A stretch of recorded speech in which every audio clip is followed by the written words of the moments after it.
With the Switch 2 coming out in just a few months, a lot of people are looking to upgrade and need money to do said upgrade. So many people are looking to unload their old Switch. I picked up this Switch Lite a couple weeks ago, and I have to say, I didn't expect it to be such a different feel from the original and the OLED. I picked this one up for about 150 bucks Canadian, and I have to say, it is the most convenient handheld I've ever played since the DS. And if you don't already have one, now is the time to pick one up. Let's do a comparison of the Switch variants. The weight. The original is 0.88 of a pound, the OLED is 0.93 of a pound, and the Lite is 0.61 of a pound. Now, these don't seem all that different. The Lite is only about 1/3 of a pound lighter than the OLED. But try playing that for a half hour to an hour, and you really start to feel it in your hands, wrists, and your arms. You want something that's comfortable to play. If I wanted to work out, I'd use that gym membership I've been paying for that I haven't used in a year. The size difference is quite drastic. You might think bigger is best so that you can see the screen better. Alright, I get that. But say you're on a bus and you're in a boss battle of a lifetime and you don't realize it's your stop. All of a sudden, you're scrambling to pick up all your bags. You're trying to put your gaming device away so you don't drop it, but it's so bulky you're struggling to get it back in your bag. Everyone's yelling at you because you're not getting off the bus fast enough. An old lady that's just got on the bus scowls at you because you're not getting out of the seat fast enough for her to sit down. But let's try that same scenario with the Switch Lite. You're in the same boss battle. All of a sudden, your stop comes up. You hit the power button for it to go to sleep. You calmly put it in your bag or pocket since it's nice and compact. You also don't have to worry about popping off the Joy-Cons by accident, since the Lite is one solid unit. And everyone cheers as you get off the bus. You're able to help that old lady onto the bus. All the women around you look at you with lust. The cool guy gives you a high five. You make it to work early, and your boss gives you that big promotion instead of giving it to Terry. God, I hate Terry. Now, the battery isn't as great as the original or the OLED.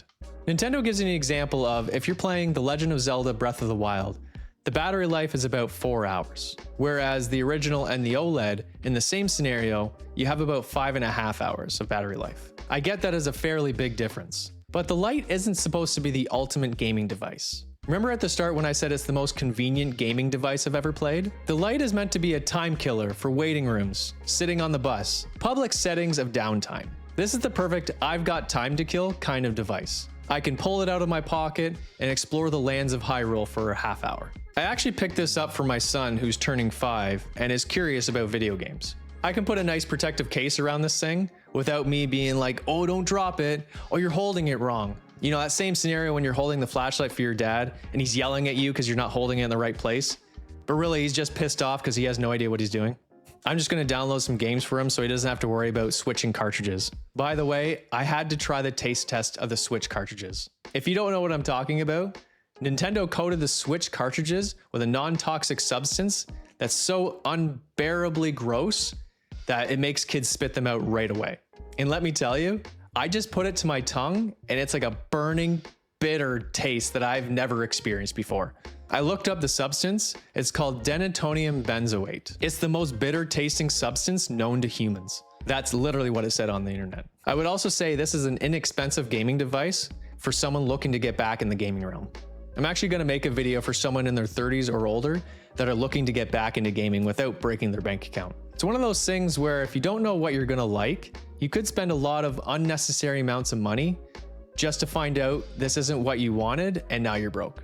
I really dig the colors that the Switch Lite comes in, and since there's no Joy-Cons, Nintendo just colored the whole unit. The colors they come in are blue, yellow, gray, turquoise, and coral. There are also themed ones if you can find them on eBay, or Kijiji here in Canada, like the Legend of Zelda one I picked up. I'm a huge Zelda fan, and my son wasn't gonna get just some random Switch Lite. You should have seen my wife. She was like, how about that red one? And I was like, first of all, it's coral, and second of all, I don't freaking think so, especially when that Zelda one's staring me right in the face. Gaming can be expensive. The OLED in Canada is $450 before taxes. Don't get me started on the Switch 2 prices, let alone consoles like the Steam Deck and the ROG Ally. So finding cheap, inexpensive consoles that play up-to-date games is very important. A lot of people say you should just buy an emulating console because they're small and compact, but you still have to download games for them. And a lot of people aren't interested in finding out how to do that, let alone have the time or energy to do that. I gave my brother my original Switch when I got the OLED, since he said he was interested in getting one. He's someone that just wants to throw in a cartridge and play for a bit. He doesn't have time to sit down at a computer and download games. He's a busy guy and he just wants to sit down and play.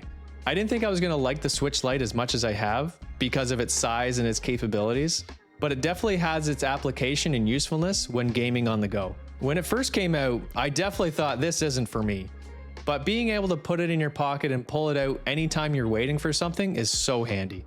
It's not much bigger than a smartphone. If this sounds like something you could use, then go online and support those sellers trying to raise money for the Switch 2 pre-order. As they say, one man's trash is one man's potpourri? I don't know, something like that. But now I'm thinking this is mine and I'll just take my son to the dollar store and he can pick out a toy there. I'm just kidding. Maybe. I hope you guys got some value out of this video. And if you did, please leave a like, subscribe if you want to continue watching content like this. I'm going to leave you with my farewell video to the Switch 1, and I'll catch you guys in another one. Cheers.